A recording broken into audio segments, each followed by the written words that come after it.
Hey everybody, welcome back to Jeff Bull Central. I'm gonna do an homage, a kind of celebration of Hi-Fi Rush today. This is this awesome game that came out. It's a Bethesda game. Tango Gameworks was the name of the dev team that created it.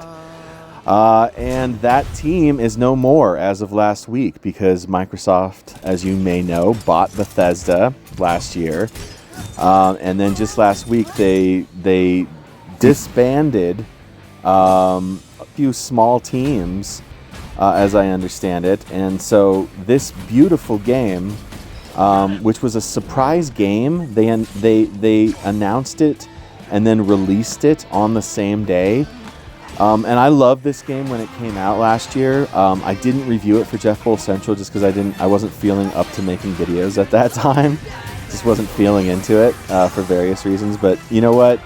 This game deserves a second look, or a first look if you've never checked it out, especially since it just came out on PS5 too.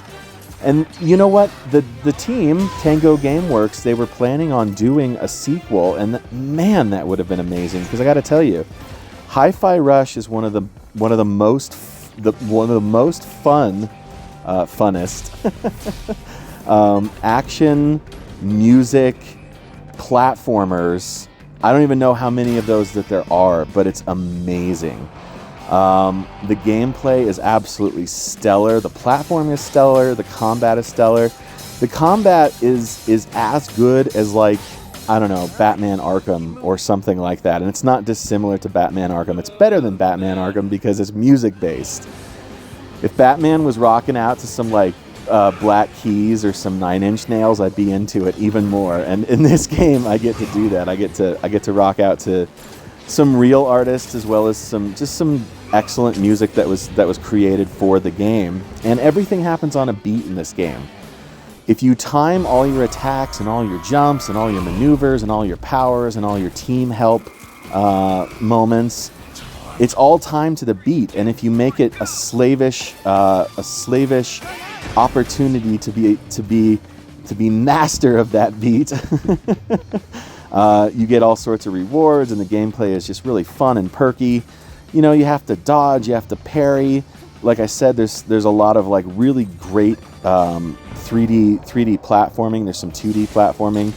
We're not just talking about a standard Bethesda game here. We're not just talking about a standard action game either. And like I said, it breaks my heart. It just came out on PS5 because it was an Xbox exclusive. They announced that they were planning a sequel. They announced that it was getting a physical edition and a disc-based release. Things were really looking up for this series, and like I said, it launched. It was announced and it launched in the Game Pass on Xbox for free the same day.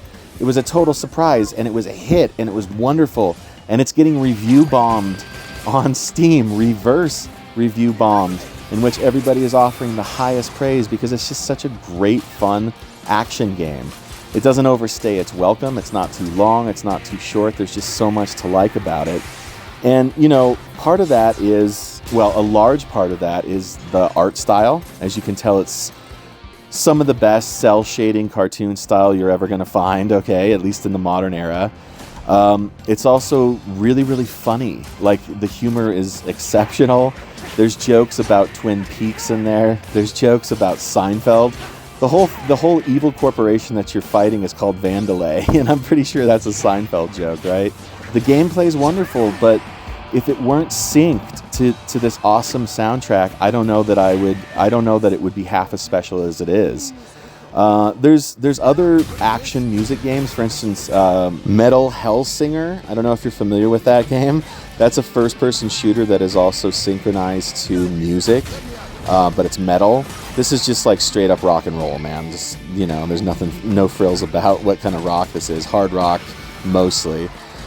And you know, there's little intervals where you have to time a bunch of button presses to activate things. There are block and dodge mechanics built into a similar system, and you got to hit the beats. So it's like, I don't know, you know, back in the day we had like Space Channel 5, Sama de Amigo, and what is it? Hold on. Parappa the Rappa, yeah? So that's what we had back in the day, but this game really elevates all of that, primarily because it's just so much fun. I'm a musician, okay, and I'm a songwriter, and here's that joke about Twin Peaks I was talking about. You'll know it when you see it. And so I get really, really engrossed in music. I'm not the kind of guy who can just passively listen to music because it's just it's so integral to who I am. If you go check out Jeff Bowl Central, you'll see that a lot of my video selection is me playing guitar and making music for y'all. So a game like this comes along, it combines two of my passions, gaming and music, and it does it so effortlessly, flawlessly, stylishly. Man, what a great package. What a compelling reason to support small studios when they get gobbled up by a bigger studio that gets gobbled up by an even bigger studio that then destroys the smaller studio. I'm not criticizing Microsoft in a major way. They made a business decision, and that's what corporations do. What's a little frustrating is I don't think we really have any insight as to why they've cut certain studios, other than just basic business decisions, personnel costs, running costs, whatever it is.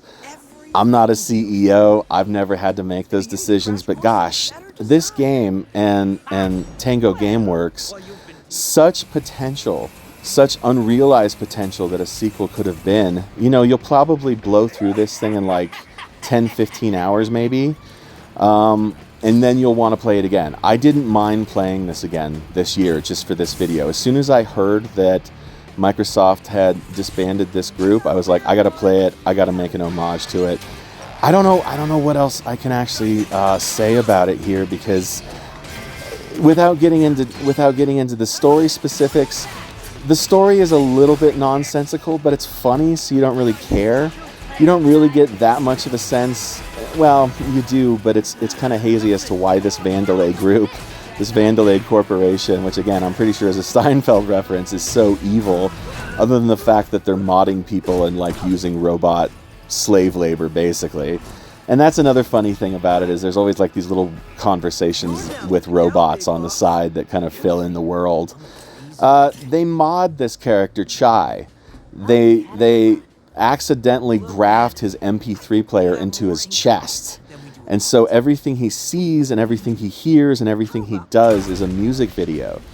The lights in the world blink in time with the rhythm. The world moves in time with the rhythm. You have this little cat robot who hangs out with you, 88, who actually allows you to sub in your friends. All three of which have different powers for, trying to attack different situations. There's a lot going on in this game, and by the time you're close to the end, or by the time you're maybe 2/3 of the way through and you have most of the abilities and stuff unlocked, if you're any good at games, you're going to find it a huge treat. And if you're good at music games, or if you have any musicality in your system, again, huge treat. That's it. Check this game out, because really, it deserves to be seen and played and shouted from the rooftops. Maybe, God bless it, maybe Microsoft will bring these guys back together, give us a sequel someday. One can only hope. One can only hope. Like, subscribe, share, notification bell. I don't care. Just come on back, watch some more videos.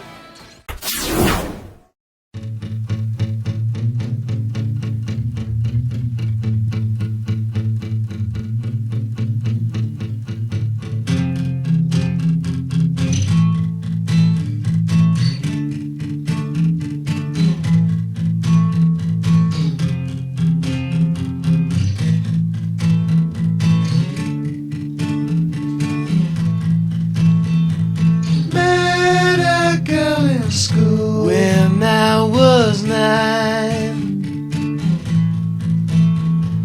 told me she had feelings, she had lied.